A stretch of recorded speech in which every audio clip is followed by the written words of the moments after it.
Hello everyone, मैं Navneet Kaur Guru Nanak classes के YouTube channel पे आप सबका स्वागत करती हूँ। तो सबसे पहले हम लोग थोड़ा सा डिस्कशन प्रॉपरली करेंगे। ठीक है, हमने लास्ट वीडियोस में टेंसेस पढ़े, टेंसेस के बाद हमने हेल्पिंग वर्ड्स पढ़े। हेल्पिंग वर्ड्स पढ़ने के बाद मैं आज टॉपिक जो लाई हूँ वो है use of is am are in the different types of sentences. Is am are का हम यूज करेंगे अलग अलग टाइप ऑफ सेंटेंसेस में। लेकिन before going to the topic मैं आपसे छोटा सा डिस्कशन करना चाहती हूँ। मैंने न्यूज सुनी थी कि 8th के जो बोर्ड है वो हटा दिए गए हैं, राइट? तो मैं बच्चों को यही सलाह देना चाहूंगी ऑन माय बेसिस कि देखिए 8th क्लास जो होती है ना आपकी बच्चे, वो आपका बेस लेवल है। ओके, यहाँ पर अगर आपने बेस बना लिया ना तो आपको अपकमिंग फर्दर क्लासेस में like 10th board, 12th board, graduation, post graduation, इन सब क्लासेस में दिक्कत नहीं आएगी। सो मैं तो यही कहना चाहूंगी, एज इफ अगर आपका बोर्ड हट भी गया है, study well. I know almost 50 to 60% बच्चे ऐसे होते हैं जो एग्जाम्स के दिन से 2-3 दिन या 15 दिन पहले पढ़ना स्टार्ट करते हैं। बट बच्चों, this is a wrong thing. अपनी पढ़ाई पूरे ईयर कंटिन्यूड अच्छे से रखिए।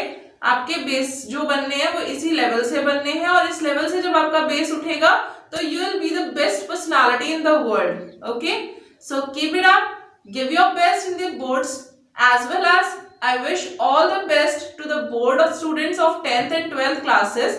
ठीक है, एंड बच्चों मेरा channel please like, share and subscribe करें, as well as bell icon दबा लें सो दैट आपको मेरे आने वाली वीडियोस का नोटिफिकेशन मिलता रहे। ओके, तो अब हम चलते हैं हमारे टॉपिक पे। हमारा टॉपिक क्या है? जैसा कि आप देख सकते हो हमारा टॉपिक है यूज ऑफ इज, एम और आर। ठीक है, आज हम पढ़ेंगे कि हम सेंटेंसेस में इज, एम और आर, ये जो 3 वर्ड्स हैं, इनका किस टाइप से यूज करते हैं। Okay, in the different types of sentences, अलग अलग टाइप के सेंटेंसेस में। ठीक है, तो सबसे पहले सब्जेक्ट। सब्जेक्ट होता क्या है? सब्जेक्ट होता है 2 टाइप का।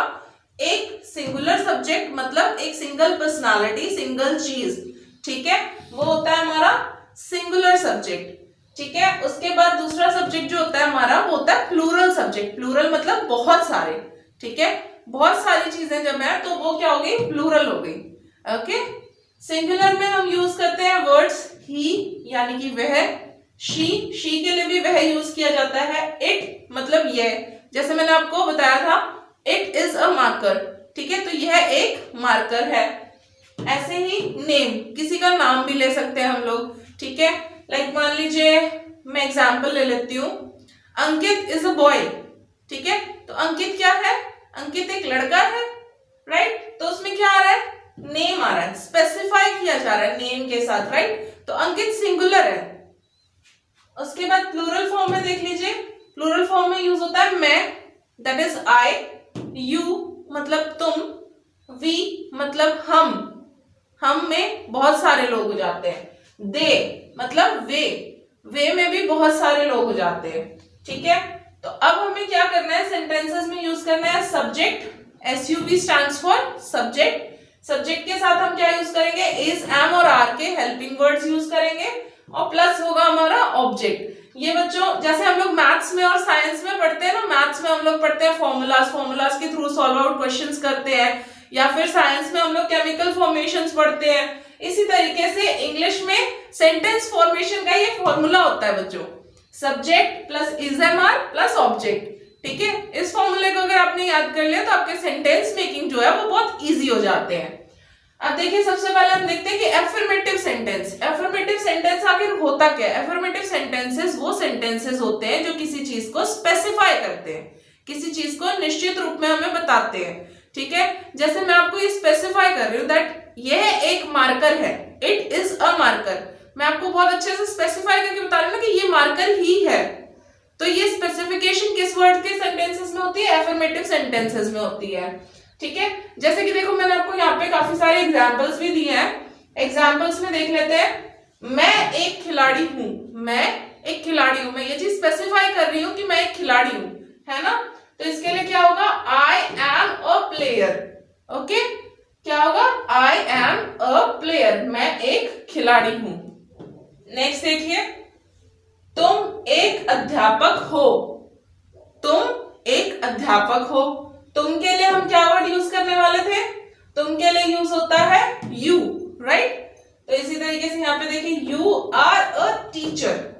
अध्यापक हो, यू आर अ टीचर। वह एक सुनार है। सुनार को आप सब जानते होंगे, जो सोने की चीजें बनाता है, राइट। वह एक सुनार है। सुनार के लिए वर्ड बेटे हम यूज करते हैं गोल्डस्मिथ, सुनार, ठीक है।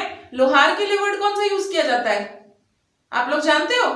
मुझे कमेंट सेक्शन में कमेंट करके बताना कि लोहार के लिए कौन सा वर्ड यूज किया जाता है। सुनार को हम कहते हैं गोल्डस्मिथ और लोहार को हम क्या कहते हैं, ये इस चीज का आंसर मुझे आप लोगों से चाहिए कमेंट सेक्शन में, ओके।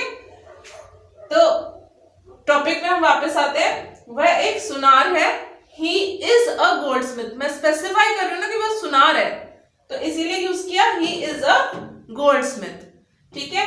ये कौन से टाइप के सेंटेंसेस थे हमारे, ये हमारे थे एफर्मेटिव टाइप ऑफ सेंटेंसेस, जिसमें हम लोग कंफर्मेशन देते हैं, स्पेसिफिकेशन देते हैं कि हाँ ये चीज ये है, कंफर्मली है, राइट। नेक्स्ट हम आ जाते हैं नेगेटिव सेंटेंसेस पे। जैसा कि हमारा नाम आपको बता रहा है, नेगेटिव सेंटेंसेस। नेगेटिव मतलब जिन चीजों से नेगेटिविटी शो हो रही हो या जिन चीजों में नकारात्मक वर्ड्स यूज हुए हों, ठीक है, those are called the negative sentences. जैसे मैं कह दूं वो मेरा दोस्त नहीं है, he is not my friend, not my friend. Not मतलब नेगेटिविटी, नो आ गया, राइट। इसी तरीके से देखिए यहां पे मैंने आपको कुछ एग्जांपल्स दिए हैं। मान लीजिए हम किसी को कहते हैं वह मूर्ख नहीं है, वो मूर्ख नहीं है, ठीक है, तो क्या होगा इसके लिए, she is not a fool, she is not fool, वह मूर्ख नहीं है, ठीक है। तुम भिखारी नहीं हो, यू आर नॉट अ बेगर। बेगर कहते हैं बच्चों भिखारी को, राइट। भिखारी के लिए वर्ड यूज होता है बेगर, ठीक है। नेक्स्ट सेंटेंस देखिए, हम तुम्हारे दुश्मन नहीं है। ये वर्ड्स डेफिनेटली आप लोगों ने अपनी फैमिली में कभी ना कभी सुना होगा।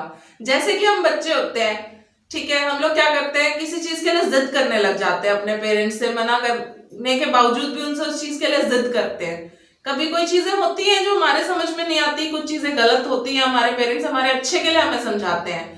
तो मैं आपको यही सलाह दूंगी कि आपके पेरेंट्स जो भी आपको समझाते हैं उस चीज को जरूर फॉलो कीजिए, क्योंकि पेरेंट्स हमारी कभी भी बुराई नहीं सोचते, हमेशा अच्छा ही सोचते हैं, ठीक है। तो इस सेंटेंस के बारे में मैं आपको बता रही थी, ये सेंटेंसेस ज्यादातर हमारे पेरेंट्स यूज करते हैं, राइट। कभी हमें कोई चीज समझ में नहीं आ रही है, हम उस चीज के लिए जिद कर रहे हैं, तो हमारे पेरेंट्स क्या कहते हैं, हम तुम्हारे दुश्मन नहीं है, हम तुम्हें गलत नहीं समझा रहे, तुम्हारे अच्छे के लिए तुम्हें समझा रहे हैं, कहते हैं ना। सबने कभी ना कभी अपनी फैमिलीज में ये वर्ड सुने होंगे, ठीक है। तो हम तुम्हारे दुश्मन नहीं है, वर्ड का मतलब क्या होता है, we are not your enemy. हम तुम्हारे दुश्मन नहीं है, we are not your enemy, okay. उसके बाद नेक्स्ट और लास्ट टाइप ऑफ सेंटेंस जो हमारे होते हैं वो होते हैं इंटेरोगेटिव सेंटेंसेस। इंटेरोगेटिव सेंटेंसेस कौन से सेंटेंसेस होते हैं जिसमें क्वेश्चन मार्क होता है। जब हम कोई क्वेश्चन पूछते हैं, किसी टाइप का भी क्वेश्चन हमारे सामने रेज अप होता है, तो वो कौन से सेंटेंसेस होते हैं, इंटेरोगेटिव सेंटेंसेस होते हैं, ओके। अब जैसे देख लीजिए यहाँ पे, क्या ये संतरे हैं, क्वेश्चनिंग आ गई ना, क्वेश्चन मार्क आ गया, क्या आ गया, क्या, कब, कहां, कैसे। जब भी इस टाइप की क्वेश्चनिंग आएगी वो कौन से टाइप के सेंटेंसेस होंगे, इंटरोगेटिव टाइप के सेंटेंसेस होंगे, ओके। तो हमने यहाँ पे एग्जांपल दिया था, क्या ये संतरे हैं, आर दीज ऑरेंजेस, राइट। तो जब भी क्वेश्चन मार्क यूज होगा, सॉरी बेटे, यहाँ पे क्वेश्चन मार्क जब भी यूज होगा तो वो कौन से टाइप के सेंटेंसेस होंगे, इंटेरोगेटिव टाइप के सेंटेंसेस होंगे। नेक्स्ट देखिए, क्या ये पुस्तक तुम्हारी है, क्या यह पुस्तक तुम्हारी है। क्वेश्चन फिर से आ गया, क्या यह पुस्तक है, ठीक है। तो इज दिस योर बुक, क्या ये पुस्तक तुम्हारी है, इज दिस योर बुक, ठीक है। क्या मैं तुम्हारा मित्र हूं, क्या मैं तुम्हारा मित्र हूं, तो क्या आ जाएगा, एम आई योर फ्रेंड, ठीक है। इतना क्लियर हुआ। अब देखिए आज हमने क्या क्या चीजें पढ़ी। आज हमने पढ़ा कि सेंटेंसेस कैसे सिंगुलर और प्लूरल में सब्जेक्ट को डिवाइड किया जाता है, उसके साथ कैसे हम इज एम आर का यूज करते हैं, एज वेल एज हमारे एफर्मेटिव सेंटेंसेस कौन से होते हैं। एफर्मेटिव सेंटेंसेस कौन से होते हैं, जो सेंटेंसेस हमें किसी चीज की स्पेसिफिकेशन दे रहे हो, वो हमारे एफर्मेटिव सेंटेंसेस होते हैं। उसके बाद हमने पढ़ा था हमारे नेगेटिव सेंटेंसेस क्या होते हैं, नेगेटिव सेंटेंसेस वो होते हैं जिनमें से नेगेटिविटी हमें शो हो रही हो, ठीक है, जहां पर भी नॉट का वर्ड यूज हो रहा हो वो हमारे नेगेटिव सेंटेंसेस होते हैं। और लास्ट हमारे इंटेरोगेटिव सेंटेंसेस कौन से होते हैं? इंटेरोगेटिव सेंटेंसेस वो सेंटेंसेस होते हैं जिसमें हमें क्वेश्चन मार्क हो, ठीक है, कोई भी क्वेश्चन रेज अप हो रहा हो वो हमारे इंटेरोगेटिव सेंटेंसेस होते हैं। इतना क्लियर हो गया बच्चों? आगे हम और भी ऐसी अच्छी अच्छी चीजें सीखते रहेंगे, तो प्लीज वीडियो को लाइक शेयर और सब्सक्राइब जरूर करें, बेल आइकन दबाना ना भूलें। Thank you so much.